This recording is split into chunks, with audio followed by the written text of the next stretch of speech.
aspects in the Premier League. But there we go. Right, so moving on from the funny moments and the bizarre moments of the Premier League this season, well, not just Premier League, moving on to a few questions that a lot of people have had and asked over the restart of the Premier League, which has playing with no fans had an impact on results? I don't think you can really say anything with the results. I think that when you look through all the results from this weekend, the first games, they're all pretty much in line with what we expected, really. There's not been really any surprises over there. But even if you look outside the Premier League as such, you are seeing a lot more away teams coming out with victories and draws rather than a consistent amount of home team victories. Yeah, if you take away the home and away aspect and you just look at kind of the results, you're seeing teams that you'd expect to beat other teams. I don't think there's any difference there. But I think the difference is in kind of the performances and seeing how the players play and the speed of the game. I think that's different.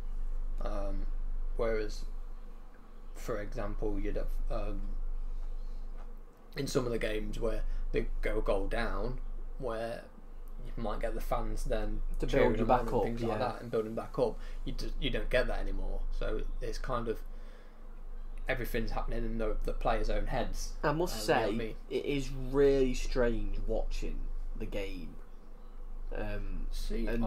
Hearing fan noise that's delayed, and two, not having the fans there. It's just a weird kind of setting. It's like, it feels like a pre-season friendly. It's like, it don't matter if we concede, and you think, oh wait, no, we conceded. Boys, get your act together. We need to win points. I think it's proven to kind of the Premier League that basically the product they're selling can only be sold with fans. True. And I think in probably since the Premier League began, I think they've kind of lost touch with that, and the Premier League clubs have, and kind of with like the prices they're charging fans, and it has become a business. Yeah, rather than an entertainment. Yeah. I think this has shown them that without full stadiums with fans cheering, they don't have anything. They don't have any entertainment, and it's not worth the billions that they're charging these broadcasters. It's going to be very interesting when fans come back. Let's just say that. So with lockdown obviously happening, there's been a real impact on team performance, I feel, this weekend. There's been a lot of sluggishness. You can tell that there's been a long break. Mm-hmm. I mean, we look at the first half games. Yeah. We kind of expected that. But they are. If you look at the first halves of games, they have just been so slow. I guess the only difference is to starting a new season is they have pre-season before a season when they get back to match fitness, whereas they didn't really have that here because they was trusted to do it off their own backs at home. Yeah. There was an interview that I saw with Notts County's manager, and he was saying, like, comparing it to what they'd have off. They'd have like 6 weeks off and then a full pre-season playing like 4 or 5 friendlies.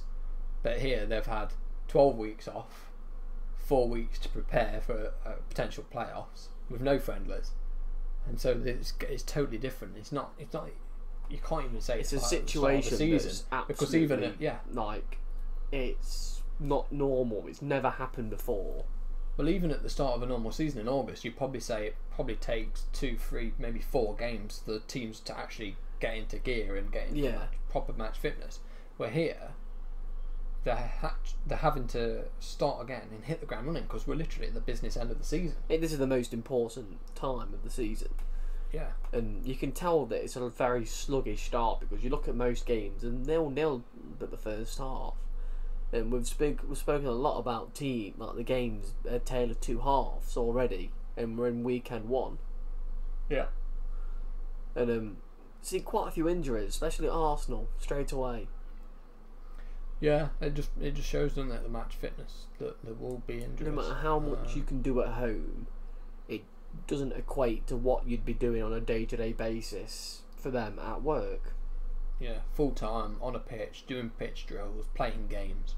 You can't replicate that.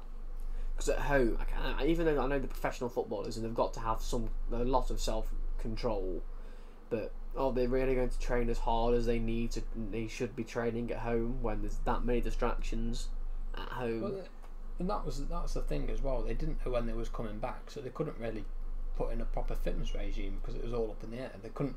It wasn't like they could spend on March doing like a full training thing, because then they didn't know when they was going to come back. So it kind of tailed off, and then they've had so many weeks to prepare. And obviously they've only came back to normal full training relatively not that long ago. That's 2-3 weeks, isn't it? So yeah.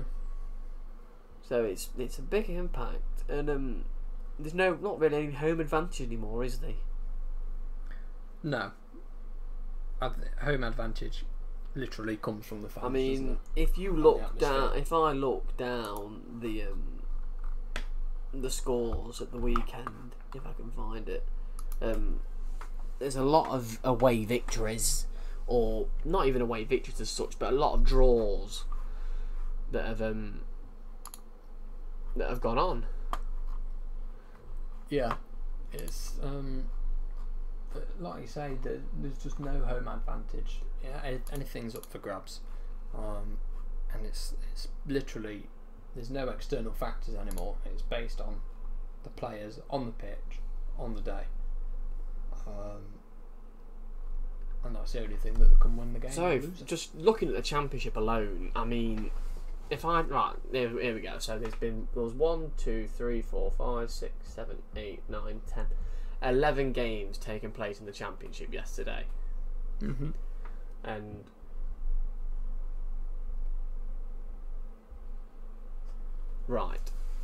there were 6 victories.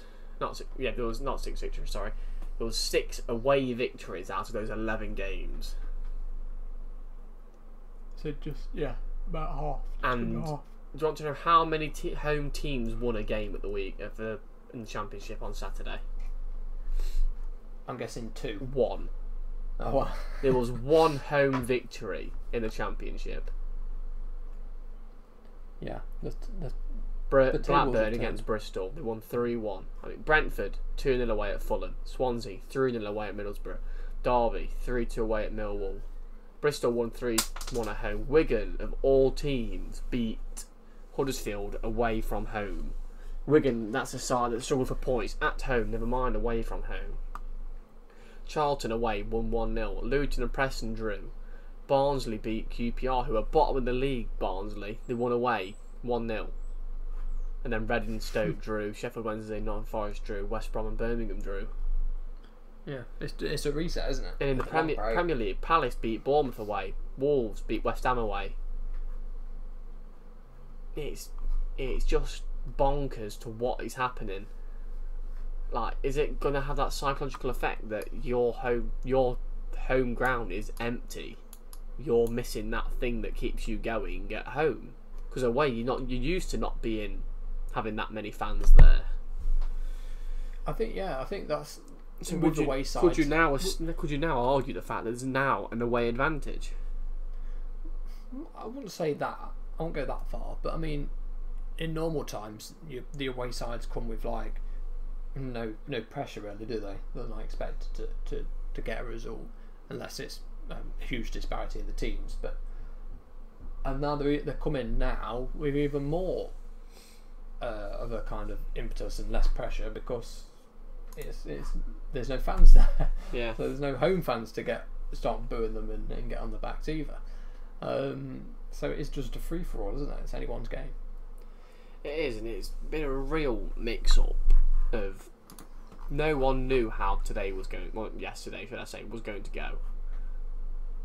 No one knew, because we didn't know what it was going to be. I mean, today's been a lot more upsets. Newcastle United beating Sheffield United by 3-0.